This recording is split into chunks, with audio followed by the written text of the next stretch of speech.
Web series story presence who killed सारा। सारा के पैराशूट की रस्सी किसने काटी थी। जैसे जैसे ये कहानी आगे बढ़ रही है ये सवाल और भी गहराता जा रहा है। सबसे पहले रोडोल्फो पर शक गया, पर वो तो उससे बेहद प्यार करता था। वही सारा के डूबने के बाद उसे पानी से बाहर लाया था।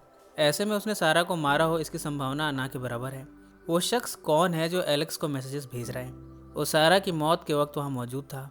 उसे मालूम है कि सच क्या है। कहानी शुरू करने से पहले अगर आपने चैनल को सब्सक्राइब नहीं किया तो सब्सक्राइब कर लीजिए और बेल आइकन दबा दीजिए। अगर ये वीडियो पसंद आए तो लाइक का बटन भी दबा दीजिए। आज की कहानी की शुरुआत में हमें हॉस्पिटल में एक औरत को दिखाया जाता है। ये और कोई नहीं बल्कि एलेक्स की माँ लूसिया है। लूसिया का ट्रांसप्लांट होने जा रहा है। एलेक्स ने कहा, मैं 2 महीने के लिए बाहर जा रहा हूँ, जब मैं लौटूंगा तब सब कुछ ठीक हो चुका होगा। लूसिया ने एलेक्स से विनती की, प्लीज़ मुझे अकेला मत छोड़ो। सारा को मैं पहले ही खो चुकी हूँ, अब तुम्हें भी नहीं खो सकती।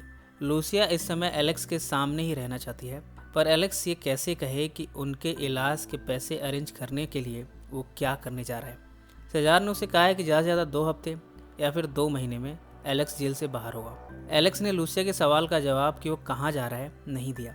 फ्लैशबैक में हमें दिखाया जाता है कि एलेक्स को जब कोर्ट में ले जाया गया तब एलेक्स पर यह आरोप लगा कि जब उसे सारा के प्रेग्नेंट होने की बात पता चली तब उसने रोडोल्फो को मारने की प्लानिंग की, पर इसमें सारा की जान चली गई। इस तरह एलेक्स को कसूरवार पाया गया। उसे 30 साल की सज़ा हुई। एलेक्स इसका विरोध करता रहा, पर वहाँ उसकी सुनने वाला कोई नहीं था। एलेक्स उन लम्हों को आज भी याद कर रहा है। इतने में रोडोल्फो का यहाँ आना हुआ। गेट पर आकर उसने एलेक्स से आने की इजाज़त मांगी। एलेक्स ने उसे तो अंदर आने दिया, पर उसके आदमियों को नहीं। रोडोल्फो ने जो हुआ उसके लिए माफ़ी मांगी। उसने ये कबूल किया कि जो हुआ उसमें वो एलेक्स के साथ खड़ा नहीं हुआ। उसकी फैमिली ने उसे जो प्रोमिस किए थे वो पूरे नहीं हुए। रोडोल्फो ने गमगीन आंखों के साथ उसे एक चेक दिया है। एलेक्स चाहे तो इसमें अपनी रकम भर सकता है, पर एलेक्स ने इसे फाड़ दिया। रोडोल्फो ने इसके बाद कहा, प्लीज़ इसमें मेरे स्टेप सन ब्रूनो को मत घसीटो। तुमने उसे वो फ़ोटोज़ भेजी, अब वो मुझसे बात नहीं कर रहा। एलेक्स ने कहा, मैं अपने प्लान में बच्चों को नहीं घसीटता। मैंने उसे कोई फ़ोटो नहीं भेजी। अब तुम यहाँ से जा सकते हो। रोडोल्फो यहाँ से चला तो गया, पर इस सवाल के साथ कि आखिर ब्रूनो को वो फ़ोटोज़ किसने भेजी है। चेमा उन वीडियोज़ को ढूंढने में लगा है जिसे उसने सारा के मौत वाले समय बोट पर रिकॉर्ड किया था। इधर घर के बाहर भी रोडोल्फो ने अपनी सफाई में कहा, पैराशूट डिफेक्टिव भी हो सकता है। हम चाहे कितने भी बास्टर्ड क्यों न हो, पर मेरी फैमिली में किसी की हत्या नहीं की जाती।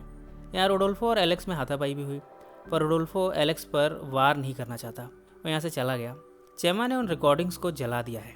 उस अनजान शख्स जिसने अपना नाम डायना बताया है, एलेक्स ने उससे चैट किया। उसने पूछा कि क्या ब्रूनो को वो फ़ोटोज़ उसने भेजी थी। डायना ने कहा, ये सब मैंने किया है। एलेक्स उससे मिलना चाहता है, पर डायना की तरफ से कोई रिस्पॉन्स नहीं आया। नाश्ते की टेबल पर एलिसा ने चेमा, मरियन और सेजार से कहा, जब सारा की मौत हुई तब वो प्रेग्नेंट थी। वो बच्चा रोडोल्फो का था, इसलिए आज तक वो इससे उबर नहीं पाया। रोडोल्फो सारा को कैसे मार सकता है। इतने में रोडोल्फो भी आया। उसने कहा, इतने सालों में मैं ये गिल्ट अपने ऊपर लेता रहा कि मेरी वजह से सारा की जान गई थी, पर नहीं, किसी ने उसकी रोप काटी थी। इस समय ये फैमिली आपस में ही बहसबाजी कर रही है कि आखिर सारा का कातिल है कौन। मरियम ने कहा, मैंने बोर्ड को उस समय साफ किया था, पर मुझे कोई नहीं दिखा जिसने रोप काटी हो। सेजार तो सारा को हमेशा ही गालियाँ देता है। इस बार रोडोल्फो सेजार पर गुस्सा हुआ। उसने कहा, कम से कम एक मरी हुई लड़की को तो आप इज्जत दे ही सकते हो। सेजार ने अपने रुतबे का धौंस दिखाया। उसने सबको अपने कमरे में जाने को कहा। एलिसा एलेक्स के पास पहुंची है। उसने अपनी सफाई में कहा, मैं मानती हूँ कि मैं तुमसे झूठ बोलकर मिली, पर सच जानना था। मेरी फैमिली में वो शख्स कौन है जिसने तुम्हारी बहन को मारा, इसलिए मैंने तुम्हारे घर में जासूसी की। मैं तुम्हारी मदद कर सकती हूँ। एलेक्स ने उसे जॉर्ज की फ़ोटो दिखाई और कहा, यह तुम्हारे पिता का पर्सनल अकाउंटेंट है, मुझे इसकी सारी डिटेल चाहिए। एलिसा ने इसे एक्सेप्ट किया और वो एलेक्स की हेल्प करेगी। ब्रूनो को सेजार उन लड़कियों के पास लाया है जिन्हें उसने सर्जियो से मंगवाया था। उनमें से एक के साथ उसने ब्रूनो को भेज दिया। रोडोल्फो अपने सोना में जब बात ले रहा था तब वो बेहोश हो गया। उसे बार बार सारा की मौत वाला दिन याद आ रहा था। एलरॉय ने उसे बाहर निकाला। ब्रूनो को जब वो लड़की अपने साथ ले गई तब ब्रूनो ने इन सब से इनकार कर दिया। वो नहीं चाहता कि वो लड़की उसे हाथ भी लगाए। उस लड़की ने हंगेरियन लैंग्वेज में फिर इशारों में ब्रूनो से हेल्प मांगी। इधर एलिसा ऑफिस में जॉर्ज की जानकारी इकट्ठा करने में जुटी है। चेमा और लोरेंजो ने बाप बनने का फैसला किया है। इसके लिए चेमा अपनी दोस्त की मदद लेगा। जॉर्ज से एलिसा ने एलेक्स से मिलने को कहा। जॉर्ज गया भी, पर तभी एक गाड़ी आई। वो जॉर्ज को वहीं ढेर करते हुए तेजी से चली गई। एलेक्स ये सब देखता रहा। ये कार एलरॉय चला रहा है। इसी नोट पर कहानी का यह हिस्सा यहीं समाप्त हो गया। और अब अगला हिस्सा।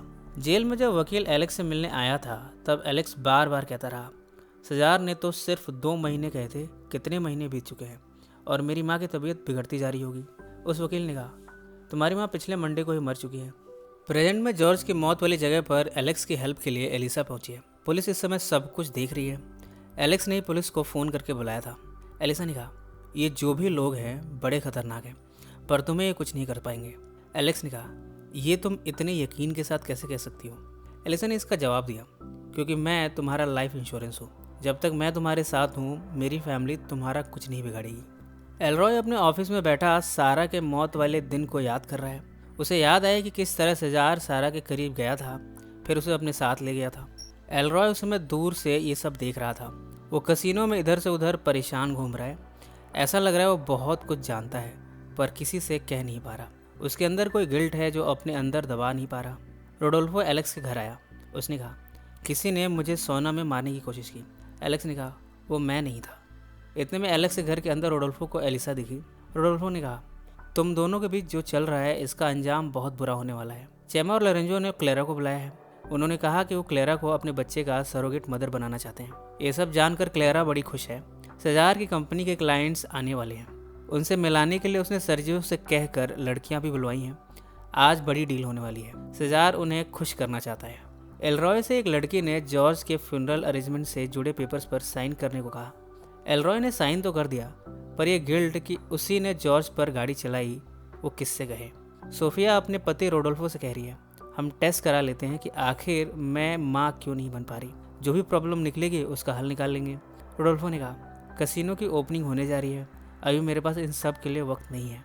एलरॉय को कुछ समझ नहीं आ रहा कि क्या हो रहा है। उसे चारों तरफ सारा ही दिख रही है। मरियन ने उसके करीब आकर कहा, चुपचाप अपना काम करते रहो। आज तक जो कुछ तुम्हें मिला है सब मेरी वजह से है। इस फंक्शन में एलिसा के साथ एलेक्स भी मास्क लगाकर आया है। एलिसा की मदद से वो अंदर घुस पाया। एलेक्स के साथ एलिसा सेजार के कंप्यूटर के पास पहुंची। एलिसा ने कहा, कुछ भी हो मैं अपने परिवार के सच को अनकवर करना चाहती हूँ। आखिर वो मॉन्स्टर कौन है मेरी फैमिली में। इधर इसी फंक्शन में सेजार अपनी स्पीच दे रहा है। वो अपने क्लाइंट्स को अट्रैक्ट करने के क्रम में अपनी कंपनी की तारीफों के पुल बांधे जा रहा है, जबकि एलेक्स सेजार के कंप्यूटर से डेटा ट्रांसफ़र करता जा रहा है। अब तक एलेक्स ने सेजार के कंप्यूटर से डेटा निकाल लिया है और इधर जब सेजार की प्रेजेंटेशन चल रही थी तब उसकी कुछ तस्वीरें जिसमें वो जानवरों के मरने के बाद उनके साथ फ़ोटोज़ खिंचवाता है वो स्क्रीन पर चलने लगी। इनमें वीडियोज़ है जिसमें जानवरों को किस बुरी तरह से सेजार ने मारा है। उनके खून के धब्बे सेजार के चेहरे पर भी दिखे हैं। सेजार स्क्रीन के आगे आकर चिल्लाता रहा कि इसे बंद करो, पर ये तस्वीरें चलती रही। इनमें कुछ वीडियोज़ और तस्वीरें बड़ी डिस्टर्बिंग हैं। वो हाथी के सूंड के आगे के हिस्से को काट कर उनके आगे खड़ा है और इनके साथ अपनी फ़ोटोज़ खिंचवाई हैं। जब स्क्रीन ब्लैंक हुई तब एलरॉय गन ले सेजार को मारने पहुंचा। सब अपनी अपनी जगह से उसे रोके जा रहे थे। एलरॉय ने कहा, अब मैं और कोई सीक्रेट नहीं रखना चाहता, अब मैं थक गया हूँ। सेजार उसे रुकने की विनती करता रहा। इतने में एलरॉय ने यह गन अपने ऊपर ही तान दी। इसके बाद अंधेरा हुआ, गन शॉट की आवाज़ आई और कहानी का हिस्सा यहीं समाप्त हो गया। ये गोली किसे लगी है ये हमें आगे के हिस्से में पता चलेगा। इस कहानी में कौन गुनहगार है और कौन निर्दोष, सारा को मारने वाला शख्स है कौन, इन सब से एक एक करके पर्दा उठेगा। सो फ्रेंड्स, फिर मिलेंगे ज़िंदगी के किसी नए मोड़ पर।